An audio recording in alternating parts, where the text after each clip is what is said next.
ನಿನ್ನೆ ವಿಡಿಯೋ ಹಾಕಿದ್ಮೇಲೆ ಸುಮಾರು ಜನ ನನಗೆ ಪರ್ಸನಲಿ ಮೆಸೇಜ್ ಮಾಡಿದ್ರಿ, ಯುವನಿಧಿ ಕೌಶಲ್ಯ ತರಬೇತಿಗೆ ರಿಜಿಸ್ಟರ್ ಆದೋ ಅಂದರೆ ಅಮೌಂಟ್ ಬರೋದು ಸ್ಟಾಪ್ ಆಗುತ್ತಂತೆ. ಹೌದಾ, ನಿಜನಾ? ಕೌಶಲ್ಯ ತರಬೇತಿಗೆ ಕಡ್ಡಾಯವಾಗಿ ರಿಜಿಸ್ಟರ್ ಆಗಲೇಬೇಕಾ? ಅಮೌಂಟ್ ಬರೋದು ಸ್ಟಾಪ್ ಆಗುತ್ತಾ? ಹಾಗೆ ನಮಗೆ ಕೌಶಲ್ಯ ತರಬೇತಿಗೆ ಹೋಗಿ ಜಾಯಿನ್ ಆಗೋದಕ್ಕಾಗಲ್ಲ, ಕ್ಲಾಸಸ್ ತಗೊಳ್ಳೋದಕ್ಕಾಗಲ್ಲ, ನಮಗೆ ಮದುವೆ ಆಗಿದೆ, ಮಗು ಇದೆ, ಈ ರೀತಿ ಇದ್ದವ್ರು ಏನು ಮಾಡಬೇಕು ಅಂತ ಬಹಳಷ್ಟು ಜನ ನನ್ನ ಕೇಳ್ತಾ ಇದ್ರಿ. ಸೊ ನಿಮ್ಮೆಲ್ರಿಗೂ ಒಂದು ಕ್ಲಾರಿಟಿ ವಿಡಿಯೋನ ಮಾಡ್ತಾ ಇದ್ದೀನಿ. ನಾನು ಹೇಳ್ತಾ ಇಲ್ಲ, ಸ್ವತಃ ನಮ್ಮ ಸಿದ್ದರಾಮಯ್ಯ ಅವರೇ ಹೇಳಿರೋಂಥ ಮಾಹಿತಿಯನ್ನು ತಿಳಿಸ್ಕೊಡ್ತಾ ಇದ್ದೀನಿ.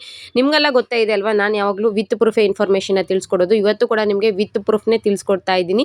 ನಮ್ಮ ಸಿದ್ದರಾಮಯ್ಯ ಅವರೇ ಹೇಳಿದ್ದಾರೆ, ಯುವನಿಧಿ ಕೌಶಲ್ಯ ತರಬೇತಿಗೆ ಅಮೌಂಟ್ ಜಾಯಿನ್ ಆದರೆ ಅಮೌಂಟ್ ಸ್ಟಾಪ್ ಆಗುತ್ತಾ ಅಥವಾ ಮುಂದೆ ಕೂಡ ಹಾಕ್ತಾರಾ, ಏನಿದು ಎಲ್ಲಾನು ಕೂಡ ತಿಳಿಸ್ತೀನಿ. ಫಸ್ಟ್ ಟೈಮ್ ವಿಡಿಯೋನ ನೋಡ್ತಿದ್ರೆ ಮಿಸ್ ಮಾಡದೆ ಸಬ್ಸ್ಕ್ರೈಬ್ ಮಾಡ್ಕೊಳ್ಳಿ. ಹಾಗೆ ಪಕ್ಕದಲ್ಲೇ ಕಾಣೋ ಬೆಲ್ ಐಕನ್ ಮೇಲೆ ಕೂಡ ಕ್ಲಿಕ್ ಮಾಡ್ಕೊಳ್ಳಿ. ಮುಂದೆ ಏನೇ ವಿಡಿಯೋ ಹಾಕಿದ್ರು ನಿಮಗೆ ನೋಟಿಫಿಕೇಶನ್ ಬರುತ್ತೆ. ಕೌಶಲ್ಯ ತರಬೇತಿ ಇದೆ, ಎಲ್ರಿಗೂ ಡೌಟು, ಕೌಶಲ್ಯ ತರಬೇತಿಗೆ ಜಾಯಿನ್ ಆಗಲೇಬೇಕಾ? ನಮ್ಮ ಕ್ಲಾಸಸ್ ಹೋಗೋಕ್ಕಾಗಲ್ಲ, ಏನು ಮಾಡೋದು, ನಮಗೆ ಮಗು ಇದೆ. ಮತ್ತೆ ಕೆಲವರು ಇದ್ ರೀತಿ ಎಲ್ಲ ಕೌಶಲ್ಯ ತರಬೇತಿಗೆ ಜಾಯಿನ್ ಆದೋ ಕ್ಲಾಸಸ್ಗೆ ಹೋದೋ ಅಂದರೆ ನಮ್ಗೆ ಅಮೌಂಟ್ ಸ್ಟಾಪ್ ಆಗುತ್ತೆ ಅಂತ. ಮೊದಲನೇದಾಗಿ ಹೇಳ್ತಿದ್ದೀನಿ, ಕೌಶಲ್ಯ ತರಬೇತಿಗೆ ರಿಜಿಸ್ಟರ್ ಆದವ್ರು ಯಾರಿಗೂ ಕೂಡ ಯುವನಿಧಿ ಅಮೌಂಟ್ ಸ್ಟಾಪ್ ಆಗೋದಿಲ್ಲ. ಸಿದ್ದರಾಮಯ್ಯ ಅವರೇ ನಿನ್ನೆ ಅದನ್ನ ಹೇಳಿದ್ದಾರೆ. ಲಾಸ್ಟಲ್ಲಿ ವಿಡಿಯೋ ಹಾಕಿರ್ತೀನಿ, ಅವ್ರು ಏನು ಹೇಳಿದ್ದಾರೆ ಅನ್ನೋ ವಿಡಿಯೋನ, ಅದನ್ನ ಫುಲ್ ವಿಡಿಯೋನ ನೋಡಿ ಗೊತ್ತಾಗುತ್ತೆ. ಅಕಸ್ಮಾತ್ ಇದಕ್ಕೆ ಏನಾದರೂ ಬೇರೆ ವಿಡಿಯೋ ಅಂತ, ನನಗೆ ಸಿದ್ದರಾಮಯ್ಯ ಅವ್ರದ್ದು ವಿಡಿಯೋ ಅಲ್ವಾ, ಸೊ ಅದೇನಾದ್ರು ಕಾಪಿರೈಟ್ ಬಂತು ಅಂದರೆ ರಿಮೂವ್ ಮಾಡ್ತೀನಿ. ಬಟ್ ವಿಡಿಯೋ ಅಂತ ಹಾಕಿರ್ತೀನಿ. ಯಾರ್ಯಾರು ಫಸ್ಟ್ ನೋಡ್ತಿದ್ದೀರೋ ಎಲ್ಲರೂ ವಿಡಿಯೋನ ನೋಡ್ಕೊಳ್ಳಿ. ಅವರೇ ಹೇಳ್ಬಿಟ್ಟಿದ್ದಾರೆ, ಯುವನಿಧಿ ಅಮೌಂಟ್ನ 2 ವರ್ಷ ಕೊಡ್ತೀನಿ, ಯಾವುದೇ ಕಾರಣಕ್ಕೂ ಅದು ಸ್ಟಾಪ್ ಆಗೋದಿಲ್ಲ. ನಾವು ಕೌಶಲ್ಯ ತರಬೇತಿನ ಕೊಡ್ತಾ ಇದ್ದೀವಿ, ಪ್ರತಿಯೊಬ್ಬರು ಕೂಡ ಕೌಶಲ್ಯ ತರಬೇತಿಗೆ ರಿಜಿಸ್ಟರ್ ಆಗಬೇಕು. ರಿಜಿಸ್ಟರ್ ಆಗೋದ್ರಿಂದ ಏನಂದರೆ, ನಿಮ್ಗೆ ಯಾವುದೋ ಒಂದು ಸ್ಕಿಲ್ ಬಗ್ಗೆ ತುಂಬ ಒಳ್ಳೆ ಮಾಹಿತಿಯನ್ನು ಅವರು ತಿಳಿಸ್ಕೊಡ್ತಾರೆ.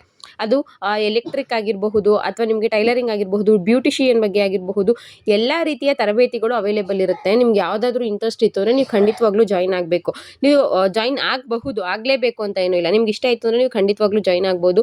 ಅಕಸ್ಮಾತ್ ನಮಗೆ ಯಾರಾದರೂ ಪ್ರಾಬ್ಲಮ್ ಇರುತ್ತೆ ಅಲ್ವಾ, ನಮಗೆ ಹೋಗೋಕ್ಕಾಗಲ್ಲ, ಮಗು ಇದೆ, ಅಥವಾ ನಮಗೇನೋ ಒಂದು ಪರ್ಸನಲ್ ಪ್ರಾಬ್ಲಮ್ ಇತ್ತು ಅಂದರೆ ನೀವು ಖಂಡಿತ ರಿಕ್ವೆಸ್ಟ್ ಕೂಡ ಮಾಡ್ಕೋಬಹುದು. ಯಾಕಂದರೆ ನಾನು ಆಫೀಸರ್ ಹತ್ರ ಇದಕ್ಕಿಂತ ಮುಂಚೆ ಮಾತಾಡಿದ್ದೀನಿ.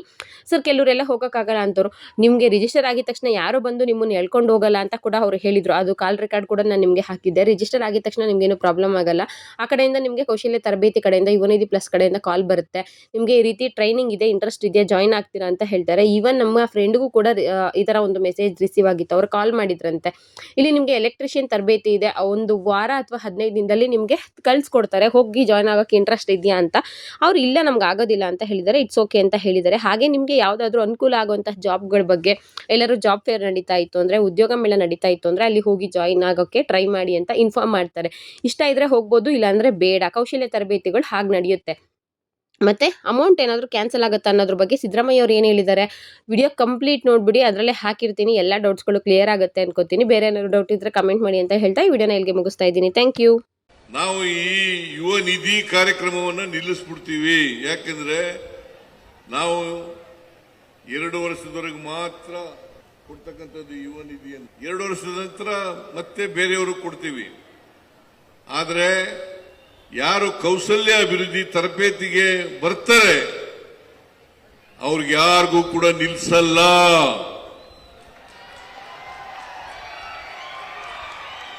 ಮತ್ತೊಮ್ಮೆ ಸ್ಪಷ್ಟಪಡಿಸಲಿಕ್ಕೆ ಬಯಸ್ತಾ ಇದ್ದೇನೆ, ಏನಾದ್ರು ನಿಮಗೆ ತಪ್ಪು ಮಾಹಿತಿ ಇದ್ರೆ, ತಪ್ಪು ತಿಳುವಳಿಕೆ ಇದ್ರೆ, ಕೌಶಲ್ಯ ತರಬೇತಿಗೆ ಹೋದ್ರೆ ನಮಗೆ ಯುವ ನಿಧಿನಲ್ಲಿ ಬರ್ತಕ್ಕಂಥ ಅನುದಾನ ನಿಂತೋಗ್ತದೆ. ಅದು ಸುಳ್ಳು. 2 ವರ್ಷ ನಾವು ಕೊಟ್ಟೇ ಕೊಡ್ತೀವಿ. ನೀವು ತರಬೇತಿ ಪಡ್ಕೊಳ್ತಕ್ಕಂಥ ಕೆಲಸವನ್ನು ಮಾಡಲೇಬೇಕು.